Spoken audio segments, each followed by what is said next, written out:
G'day folks, it's Jimmy here again with another one of my music industry tips, advice videos. So today we're going to talk about sound and lighting people, photographers, and how you release your music. We'll see how this one goes. Let's go!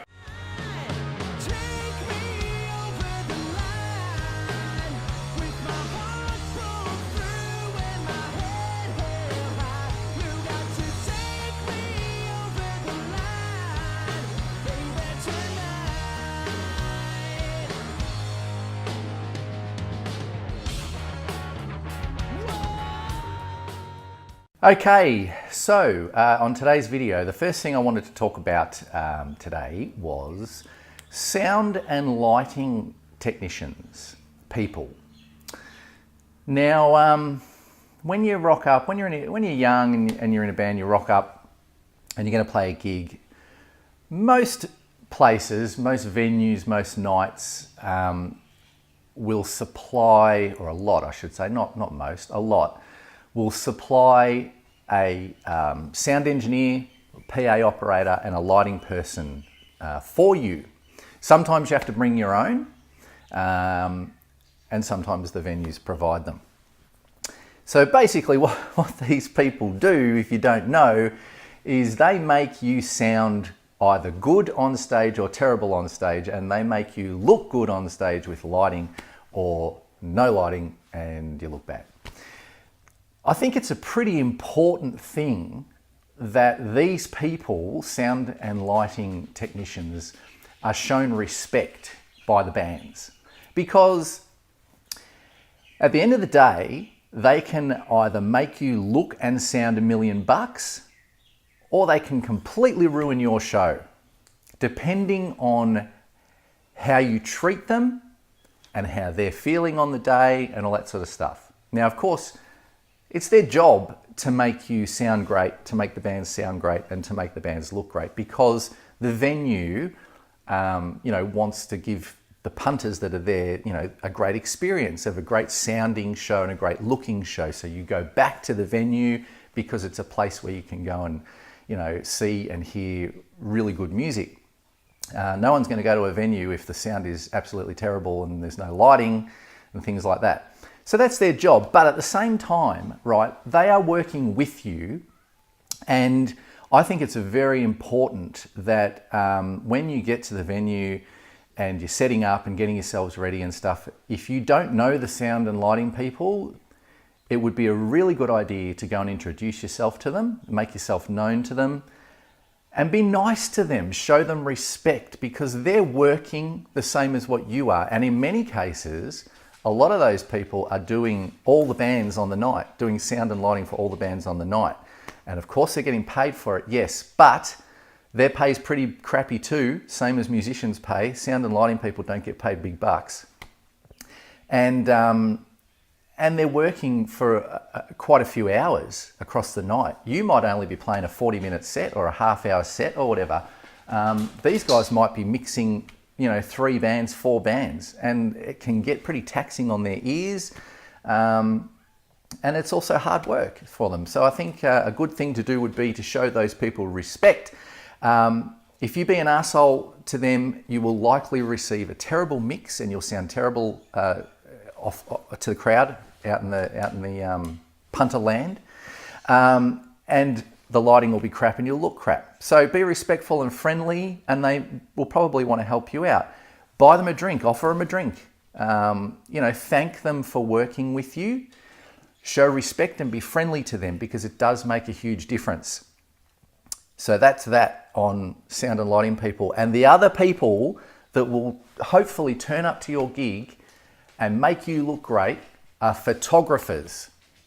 Now, photographers, whoa, mate, that's a whole new ball game, because most photographers out there are amateurs and they're trying to build up, their photography portfolio, and they're trying to help out bands.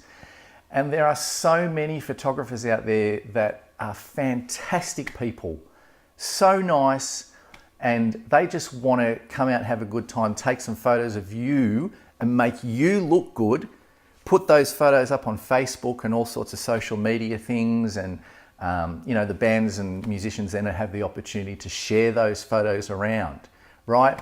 Photographers don't get paid anything, pretty much. I don't know of, God, how many photographers have we ever paid in any bands I've ever been in? I'm trying to think.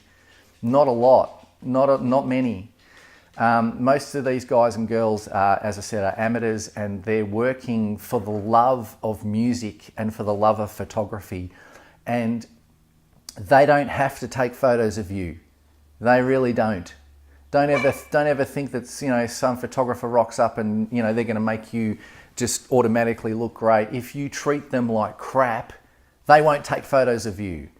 And it's a really it's a tough industry, being a photographer as well. I'm not a photographer, I'm a musician, but I know plenty of photographers. I've met heaps and heaps over many years, and I don't think I've met a bad person who's a photographer yet. They all seem to be great people.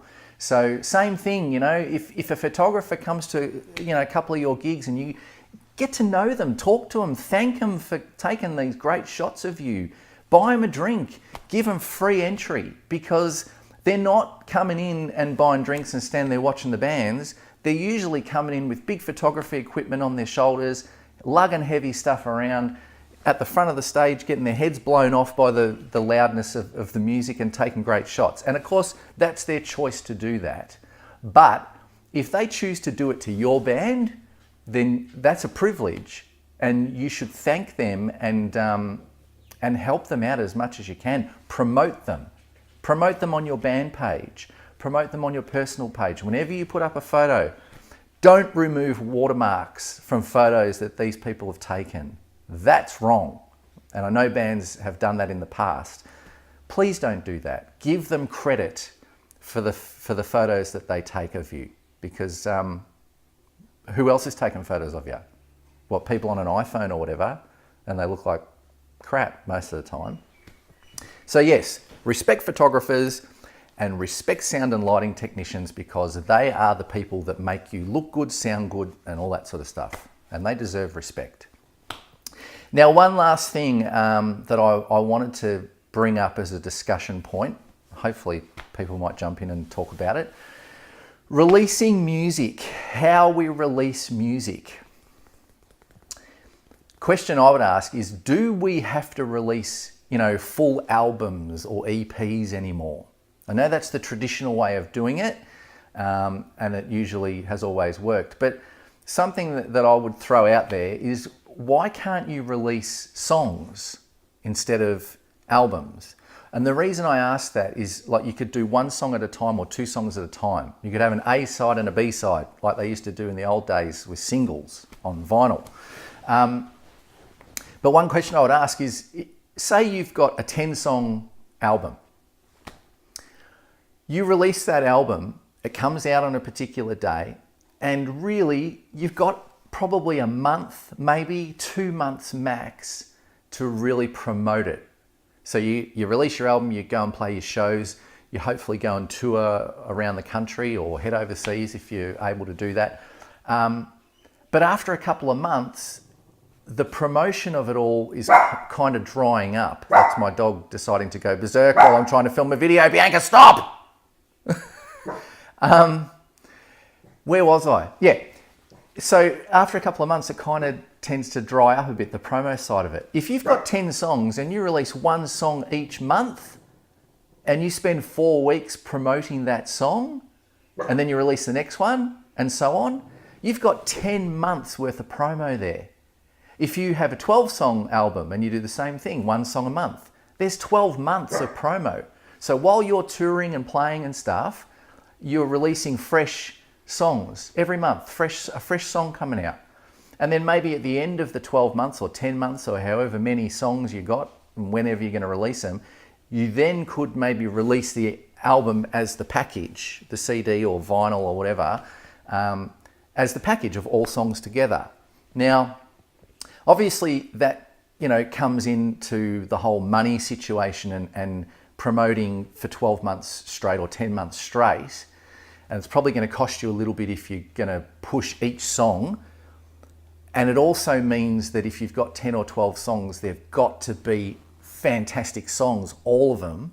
Because if you put out a couple of good ones and then throw in a dud and then another good one and then another dud, you know, then that's maybe going to affect the way that your band is viewed as not, you know, releasing a fantastic album. Because sometimes when you put an album out, you can maybe hide a song that's maybe a little not as good as some of the others. You can maybe hide that somewhere around the middle of the album or whatever. Whereas if you're releasing it song by song, every song's got to be bloody good. So I don't know. It's half of one, half of the other. I'd be interested to see what people think of that. But I think maybe it's time to sort of start thinking about different ways of releasing your music. And I've always liked the idea of if you've got 10 songs, one song a month over a 10-month period, your promo's constant. Surely that's better than putting out an album and 8 weeks later the hype's kind of died off. I don't know. What do you think? I think it's an interesting topic. Anyway, that's the end of today's tips video. So once again, sound and lighting technicians and photographers, show them respect. Think about how you need to release your music. Can we maybe do it a bit differently? Who knows? Thanks for watching. Please subscribe and I'll have some more tips videos soon. See ya!